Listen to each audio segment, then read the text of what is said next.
Time వచ్చినప్పుడు ప్రస్తావన చేస్తే సరిపోతుంది అనే విధంగా మార్చడం అనేది కొంత బాధ కలిగిస్తుంది.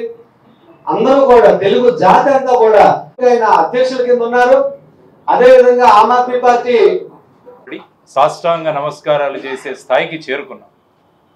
దీనికి పర్యవసనమే మనకు లభించని ప్రత్యేక హోదా మరియు విభజన హామీలు.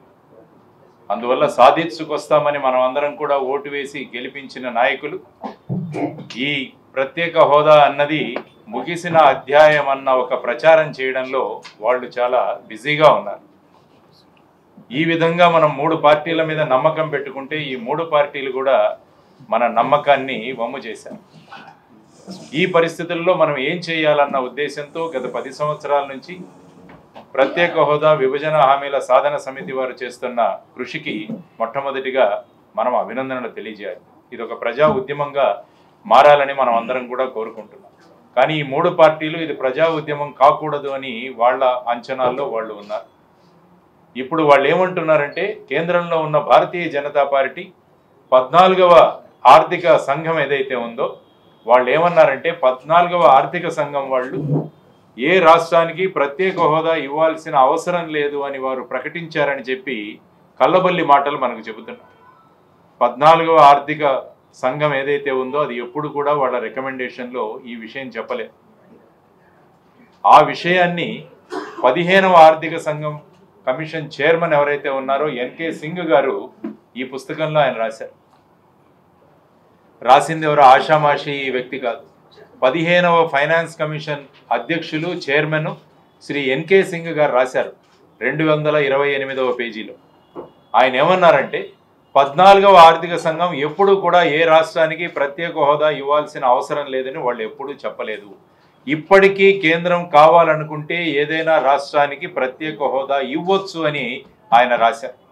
కానీ మన రాజకీయ పక్షాలు ఏం చెబుతున్నాయంటే బీజేపీ వాళ్ళు ఏదైతే చెప్పారో దానికి వంత పాడుతూ ఈ ప్రత్యేక హోదా ముగిసిన అధ్యాయం అనే ప్రచారం చేయడానికి వాళ్ళు విస్తృతంగా ప్రచారం చేస్తున్నారు. ఎందుకంటే అసమర్థులు ఎప్పుడూ కూడా వాళ్ళ అసమర్థతని వేరే వాళ్ళ మీదకి నెట్టివేసి ఆ విధంగా ప్రయత్నిస్తారు. సో ఈ విధంగా కేంద్రంలో ఉన్న భారతీయ జనతా పార్టీ, ఇక్కడ ఇంతకు ముందు ఉన్న తెలుగుదేశం పార్టీ, ఆ తర్వాత ఇప్పుడున్న వైఎస్ఆర్సీపీ పార్టీ, వీళ్ళ ఎంపీలు ఎవరు కూడా ఈ ప్రత్యేక హోదా కోసం పోరాటం చేయలేదు. 4-5 సార్లు అవకాశం వచ్చినా కూడా ఈ అవకాశాన్ని వాళ్ళు దుర్వినియోగం చేసుకున్నారు. మొట్టమొదటిది సిటిజన్షిప్ అమెండ్మెంట్ యాక్ట్ 2019లో ప్రవేశపెట్టినప్పుడు ఎన్డీఏ ప్రభుత్వానికి రాజ్యసభలో మెజారిటీ లేదు. కానీ ఈ పార్టీలు వారికి సపోర్ట్ చేయడం వల్ల ఆ బిల్లు పాస్ అయింది. ఆ సందర్భంగా వీరు మాకు ప్రత్యేక హోదా ఇస్తే తప్ప, విభజన హామీలు ఇస్తే తప్ప మేము మీకు ఓటు చెయ్యము అని చెప్పింటే అప్పుడే మనకు ప్రత్యేక హోదా వచ్చేది. 2వ అవకాశం రాష్ట్రపతి ఎన్నికలు అప్పుడు వచ్చింది. మనకి ద్రౌపది ముర్ము గారు అభ్యర్థిత్వాన్ని ప్రకటించగానే మన 2 పార్టీలు వాళ్ళు అడగక ముందే చేతులెత్తారు. ఇద్దరు కూడా మేమిద్దరము సపోర్ట్ చేస్తామని. అప్పుడు అడిగిండొచ్చు కదా, మాకు ప్రత్యేక హోదా విభజన హామీలు తీరిస్తే తప్ప మేము మీకు ఓటు వేయము అని చెప్పి అప్పుడు వచ్చేది. తర్వాత ఉపరాష్ట్రపతి ఎన్నిక జరిగింది, అప్పుడు కూడా షరామామూలు అది.